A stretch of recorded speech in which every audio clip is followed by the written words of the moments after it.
Hey everybody, today we're going to play Heart and Soul. This song is so fun to play, either with a friend or by yourself, and I'll be going over how to do both.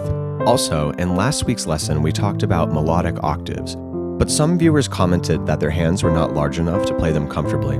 So today, I'll also share some right hand techniques that work for smaller hands, and I also want to share some thoughts about practicing and how to approach simple songs. We might go a little long today, so I hope you bear with me. Simple songs can be a great way to learn new techniques because a simple foundation is easier to build on. Let's switch it up today. I'm going to teach the chords first. Let's take a look at the accompaniment pattern. So this is what you would play if you have another person to play the melody on top. We're going to need 4 chords for this song. We'll play a C major, an A minor, an F major, and a G, and that's it. Now, a lot of people like to play the hand pattern like this.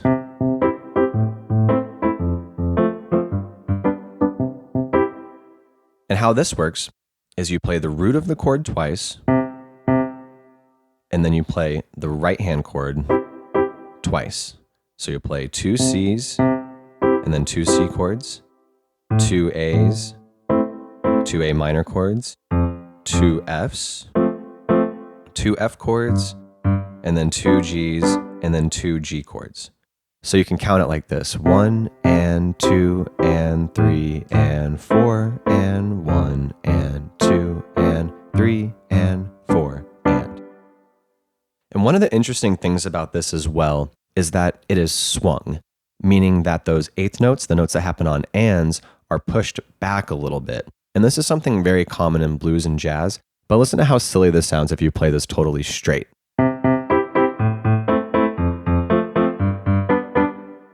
So it's much more fun with this little gallop.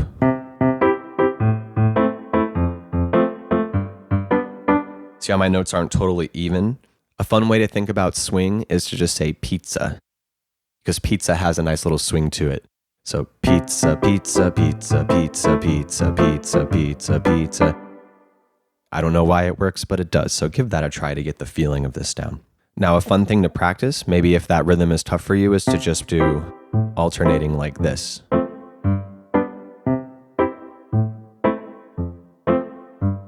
So there's no extra notes. And then maybe if you want to drive it a little bit, you can add in the extra ones. But this is also totally fine.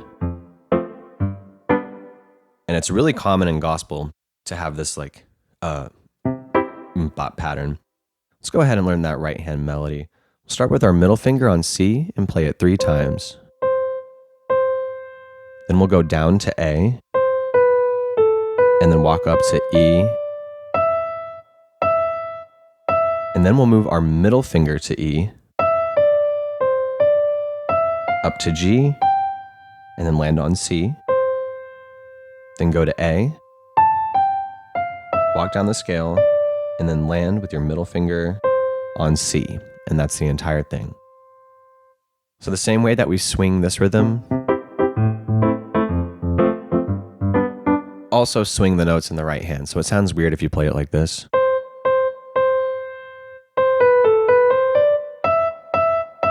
It's a little too stiff, a little too academic, so we'll swing it to make it more fun.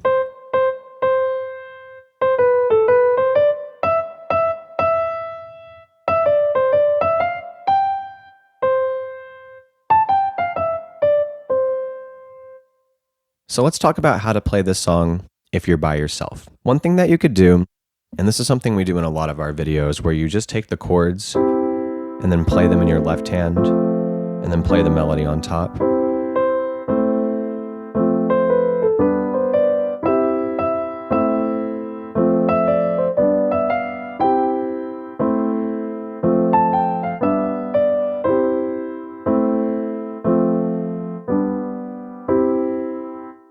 But today I'd like to challenge you to do something different. Instead of playing the whole chord, try just playing the root of the chord. And we're going to play real low down on the piano because we're going to kind of pretend to be a bass player. So I'll play the right hand over this and you can kind of see what I'm talking about.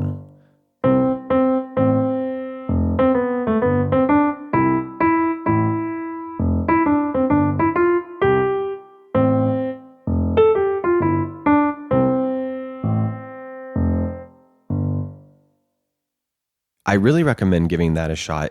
It seems so simple, but to do it and make it sound good is a whole other thing.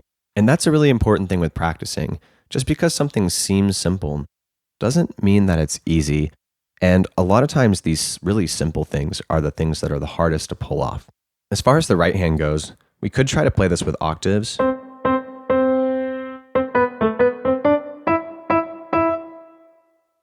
But as a couple of the viewers of last week's video noted, octaves can be pretty tough for small hands. And I understand because I don't have the largest hands as well. But fortunately, there's something else we can do. And this song lends itself to it very well. And that is to play 6. So what a 6 is when you play an interval 6 notes apart. So C is my melody note. So I'll count down 1, 2, 3, 4, 5, and then 6. And so this is my 6 right here. C and E. And I can repeat this. I can go up the whole scale. Keep this interval consistent. And what this does is it kind of automatically harmonizes whatever note that you're playing in your right hand. It doesn't work for every song. Octaves will pretty much work in every situation. 6 don't work all the time, but there's something that's good to try, but they do lend themselves pretty well to heart and soul. So here's what it sounds like with 6ths in the right hand and just roots in the left.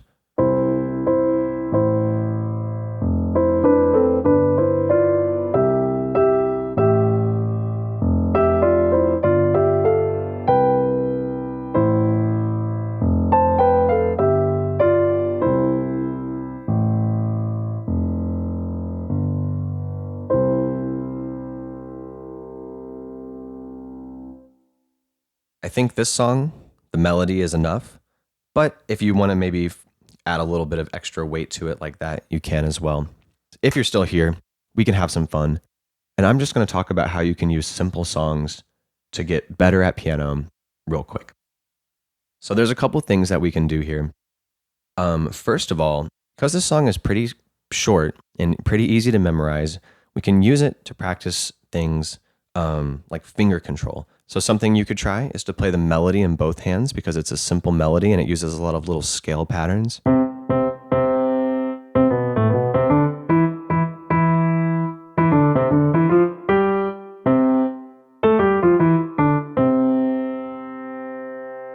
The other thing, because we are doing something simpler in the left hand, instead of playing full chords, we're just playing this.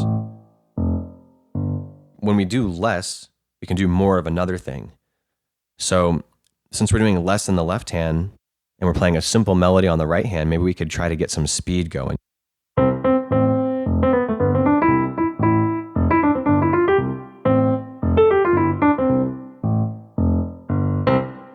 Another thing you could try is to take a left hand pattern that you're not as familiar with and then use the familiar chords and the familiar melody to work out those techniques in a way that makes sense in a song. One of the ones that sounds nice on this is taking the chords, and instead of playing triads like this, you can play a root, a fifth, and an octave like this.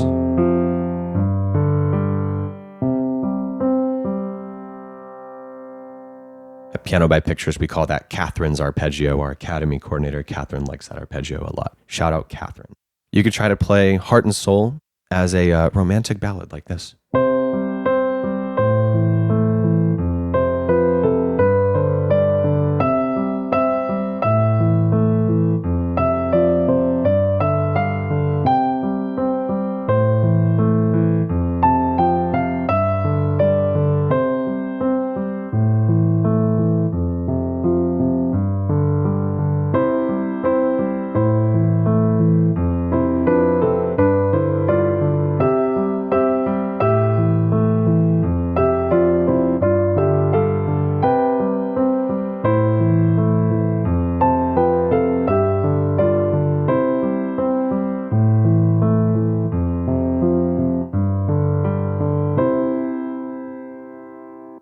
But yeah, Heart and Soul. I recommend spending some time with this. Learn it, and learn it really well. Get it in the back of your mind. Don't just practice it a little bit. Feel like, oh, this song is easy, and then move on. There's a lot that can be done with this song. Well, thank you for sticking around to the end of the video.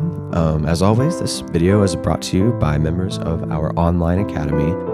If you like learning how to play the piano this way, I highly recommend checking out the Piano by Pictures Academy. Click the link in the description to learn more about that. If you found this video helpful, feel free to give us a like and a subscribe. But above all else, just enjoy playing, and thank you for watching.